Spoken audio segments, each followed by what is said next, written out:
14 अक्टूबर अर्थात आज एकादशी, द्वादशी, त्रयोदशी योग बन रहा है। इस एकादशी को त्रिस्पर्शा एकादशी क्यों कहते हैं? इसकी महिमा महादेव जी ने स्कंद पुराण में बताई थी कि इस त्रिस्पर्शा एकादशी का उपवास करने से ब्रह्म हत्या जैसे घोर से घोर पापों का क्षय हो जाता है। प्रयाग और द्वारिका में मरने वालों को जो सदगति मिलती है, वही सदगति इस त्रिस्पर्शा एकादशी का उपवास करने से ही प्राप्त हो जाती है। इस योग की महिमा को कोटि तीर्थों से भी अधिक पावन पवित्र बताया गया है। 1000 अश्वमेघ यज्ञ और 100 वाजपेयी यज्ञ करने से जिस पुण्य फल की प्राप्ति होती है, उसी पुण्य फल की प्राप्ति मात्र त्रिस्पर्शा एकादशी का उपवास करने से ही प्राप्त हो जाती है। इसलिए कहते हैं कि जिसने भी इस योग में एकादशी का व्रत व भगवान विष्णु का पूजन कर लिया, उसे सभी अनुष्ठानों व व्रतों का पुण्य फल प्राप्त हो जाता है। इस योग में सबसे पहले एकादशी का उपवास ब्रह्मा जी ने किया था, इसलिए इस एकादशी का उपवास सभी को करना चाहिए, चाहे वह छोटा हो, बड़ा हो, वृद्ध हो। अगर सामर्थ्य है तो त्रिस्पर्शा एकादशी का उपवास जरूर करें। आइए अब हम इस कथा को विस्तार से सुनते हैं। 14 अक्टूबर को एकादशी, द्वादशी, त्रयोदशी तीनों तिथियां एक साथ आ रही है। इससे त्रिस्पर्शा योग बन रहा है। कहा जाता है कि इस योग में पूजा पाठ करने और व्रत रखने का 3 गुना फल प्राप्त होता है। पद्म पुराण के अनुसार देवऋषि नारद जी ने भगवान महादेव जी से एक बार पूछा था कि हे सर्वेश्वर, आप त्रिस्पर्शा नामक व्रत का वर्णन कीजिए, जिसे सुनकर लोग कर्म बंधन से मुक्त हो जाते हैं। तब महादेव जी बोले कि हे नारद, त्रिस्पर्शा एकादशी का व्रत करने से मनुष्य को सीधे मोक्ष की प्राप्ति हो जाती है, इसलिए इसे वैष्णवी एकादशी भी कहते हैं। भगवान माधव ने गंगा जी के पाप मुक्ति के बारे में पूछने पर बताया था कि एक ही दिन एकादशी, द्वादशी और त्रयोदशी आ जाए तो उसे त्रिस्पर्शा एकादशी तिथि कहा जाता है। यह तिथि धर्म, अर्थ, काम, मोक्ष को देने वाली है। 100 करोड़ तीर्थों से भी यह अधिक पुण्य फल देती है। इस दिन भगवान के साथ सदगुरु की पूजा करनी चाहिए। एक त्रिस्पर्शा एकादशी के उपवास से 1000 एकादशी व्रतों का फल प्राप्त हो जाता है। इस एकादशी को रात्रि जागरण करने वाला भगवान विष्णु के स्वरूप में लीन हो जाता है। यह व्रत संपूर्ण पाप राशियों का शमन करने वाला, महान दुखों का नाश करने वाला और संपूर्ण कामनाओं को पूर्ण करने वाला होता है। इस त्रिस्पर्शा एकादशी का उपवास करने से ब्रह्म हत्या जैसे महान पापों का विनाश हो जाता है। 1000 अश्वमेघ यज्ञ और 100 वाजपेयी यज्ञों का फल मात्र इस एकादशी का उपवास करने से ही प्राप्त हो जाता है। यह व्रत करने वाला पुरुष पितृकुल, मातृकुल और पत्नी कुल के सहित विष्णु लोक में प्रतिष्ठित होता है। इस दिन द्वादशा अक्षर मंत्र अर्थात ओम नमो भगवते वासुदेवाय मंत्र का जाप करना चाहिए। जिसने इसका व्रत कर लिया, उसने संपूर्ण व्रतों का अनुष्ठान कर लिया हो, ऐसा माना जाता है। नारद मुनि महादेव जी से बोले कि हे सर्वेश्वर, अब आप मुझे त्रिस्पर्शा एकादशी के व्रत का वर्णन सुनाइए, जिसे सुनकर लोग तत्काल कर्म बंधन से मुक्त हो जाते हैं। तब महादेव जी बोले कि विद्वान, पूर्व काल में संपूर्ण लोगों के हित की इच्छा से सनत कुमार जी ने व्यास जी के प्रति इस प्रकार का वर्णन किया था। यह व्रत संपूर्ण पाप राशियों का शमन करने वाला और समस्त दुखों का नाश करने वाला होता है।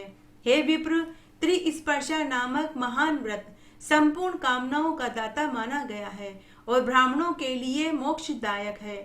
हे मुनिवर, जो प्रतिदिन त्रिस्पर्शा का नाम उच्चारण करता है, उसके समस्त पापों का क्षय हो जाता है। देवाधिदेव भगवान ने मोक्ष की प्राप्ति के लिए इस व्रत की सृष्टि करी थी, इसलिए इसे वैष्णवी तिथि भी कहते हैं। इंद्रियों का निग्रह न होने से मन में स्थिरता नहीं आती। हे ब्राह्मण, जो ध्यान धारणा से वर्जित, विषय परायण, काम भोग में आसक्त, उनके लिए त्रिस्पर्शा एकादशी उत्तम है। हे नारद, पूर्व काल में जब चक्रपाणि श्री विष्णु के द्वारा क्षीर सागर का मंथन हो रहा था, उस समय चरणों में पड़े हुए देवताओं के मध्य में ब्रह्मा जी से मैंने इस व्रत का वर्णन किया था। जो लोग विषयों में आसक्त रहकर भी त्रिस्पर्शा का व्रत करेंगे उनके लिए भी मैंने मोक्ष का अधिकार दे रखा है। हे नारद, तुम इस व्रत का अनुष्ठान करो, क्योंकि त्रिस्पर्शा एकादशी मोक्ष को देने वाली एकादशी है।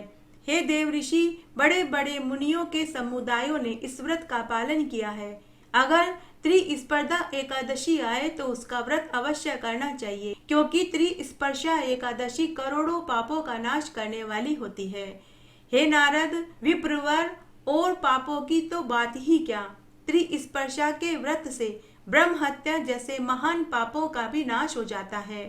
प्रयाग में मृत्यु होने से तथा द्वारिका में श्री कृष्ण के निकट गोमती में स्नान करने से शाश्वत मोक्ष की प्राप्ति होती है, परंतु त्रिस्पर्शा का उपवास करने से घर में ही मुक्ति मिल जाती है। इसलिए हे नारद, तुम मोक्षदायिनी त्रिस्पर्शा एकादशी का अनुष्ठान करो।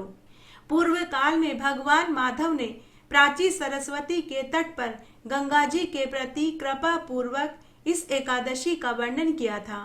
गंगा ने पूछा था कि हे ऋषिकेश, ब्रह्म हत्या आदि करोड़ों पाप राशियों से युक्त मनुष्य मेरे जल में स्नान करते हैं।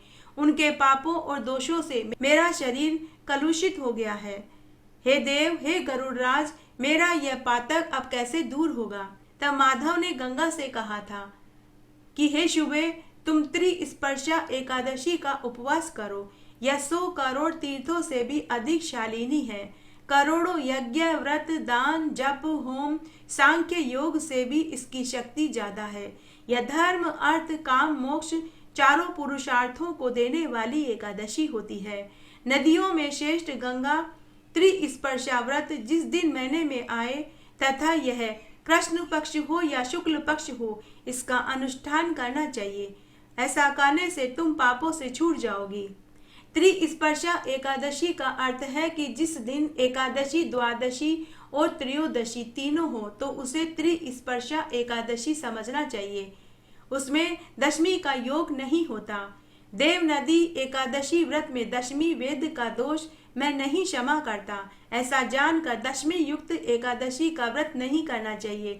उसे करने से करोड़ों जन्मों के किए हुए पुण्य तथा संतान का नाश हो जाता है। वह पुरुष अपने वंश को स्वर्ग से गिराता है, रौरव नरक में पहुंच जाता है। उसके शरीर को शुद्ध करके मेरे दिन एकादशी का व्रत करना चाहिए। द्वादशी मुझे अत्यंत प्रिय है, मेरी आज्ञा से इसका व्रत करना उचित है। गंगा बोली, हे जगन्नाथ, आपके कहने से मैं त्रिस्पर्शा एकादशी का उपवास अवश्य करूंगी। आप मुझे इसकी विधि बताइए। तब भगवान माधव ने गंगा को त्रिस्पर्शा एकादशी व्रत की विधि इस प्रकार बताई थी। भगवान माधव ने गंगा से कहा कि हे सरस्वतियों में उत्तम गंगा देवी, सुनो, मैं त्रिस्पर्शा एकादशी का विधान बताता हूँ। इसका श्रवण करने मात्र से ही मनुष्य पातकों से मुक्त हो जाता है। अपने वैभव के अनुसार 1 या आधे पल सोने की मेरी प्रतिमा बनवाएं। इसके बाद एक तांबे के पात्र को तिल से भरकर रखें। जल से भरे हुए सुंदर कलश की स्थापना करें। इसमें पंच रत्न मिलाएं। कलश को फूलों की माला से आविष्टित करके कपूर आदि से सुवासित करें। इसके बाद भगवान दामोदर को स्थापित करके उन्हें स्नान कराएं, चंदन का तिलक लगाएं, सुंदर वस्त्र धारण कराएं। उसके बाद पुराणोक्त सामयिक सुंदर पुष्प तथा कोमल तुलसी दल से भगवान की पूजा करें। उन्हें छत्र उपनह अर्पण करें। मनोहर नैवेद्य और सुंदर सुंदर फलों का भोग लगाएं। यज्ञोपवीत तथा नूतन एवं सुदृढ़ उत्तरीय वस्त्र चढ़ाएं। सुंदर ऊंची बांस की छड़ी भेंट करें। दामोदराय नमः कहकर दोनों चरणों की, माधवाय नमः कहकर दोनों घुटनों की, काम प्रदाय नमः कहकर गुदा भाग की, वामन पूर्तिय नमः कहकर कटी की पूजा करें। पद्मनाभाय नमः कहकर नाभि की, विश्व मूर्तिय नमः कहकर पेट की, ज्ञान गम्याय नमः कहकर हृदय की, बैकुंठ गामिनी नमः कहकर कंठ की, सहस्त्र बाहवे नमः कहकर बाहुओं की, योग रूपिणे नमः कहकर नेत्रों की, सहस्त्र शीर्षणे नमः कहकर सिर की तथा माधवाय नमः कहकर संपूर्ण अंगों की पूजा करनी चाहिए। इस प्रकार विधिवत पूजन करके विधि के अनुसार अर्घ्य देना चाहिए। जल युक्त शंख के ऊपर सुंदर नारियल रखकर उसमें रक्षा सूत्र लपेटें। फिर दोनों हाथों में शंख लेकर इस मंत्र का जाप करें। स्मृतो हर्षि पापानि यदि नित्यं जनार्दन दुःस्वप्नं दुर्निमित्तानि मनसा दुर्विचिन्तितं नारकं तु भयं देव भयं दुर्गति संभवं यन्मम सान्य महादेव ऐहिकं पारलौकिकं तेन देवेश माम रक्ष ग्रहणार्थम नमोस्तुते सदा भक्ति में वास्तु दामोदर तवोपरि। हे जनार्दन, यदि आप सदा स्मरण करने पर मनुष्य के सब पाप हर लेते हैं तो हे देव मेरे दुख सब अपशकुन मानसिक दुश्चिंता नारकीय भय और दुर्गति जन्य त्रास हर लीजिए। हे महेश्वर महादेव देवेश्वर, मेरे लिए इहलोक तथा परलोक में जो भय है उनसे मेरी रक्षा कीजिए और यह अर्घ्य ग्रहण कीजिए। आपको नमस्कार है दामोदर, सदा आप में ही मेरी भक्ति बनी रहे। उसके बाद धूप दीप नैवेद्य अर्पित करके महादेव जी की आरती उतारें, उनके मस्तक पर शंख घुमाएं। यह सब विधान पूर्वक करके गुरु की पूजा करें। उन्हें सुंदर वस्त्र पगड़ी और अंगा दे, साथ ही जूता छत्र अंगूठी कमंडल भोजन पान सप्त धान्य तथा दक्षिणा देवें। गुरु और भगवान की पूजा के बाद श्री हरि के समीप रात्रि जागरण में समय बिताएं। जागरण में गीत नृत्य अन्य उपचारों का समावेश करें। रात्रि के अंत में विधिवत भगवान को अर्घ्य दें। स्नान आदि कार्य करके ब्राह्मणों को भोजन कराने के बाद सम भोजन करें। महादेव जी कहते हैं कि हे ब्राह्मण, त्रिस्पर्श व्रत का यह अद्भुत उपाख्यान सुनकर मनुष्य गंगा तीर्थ में स्नान करने के पुण्यफल को प्राप्त करता है।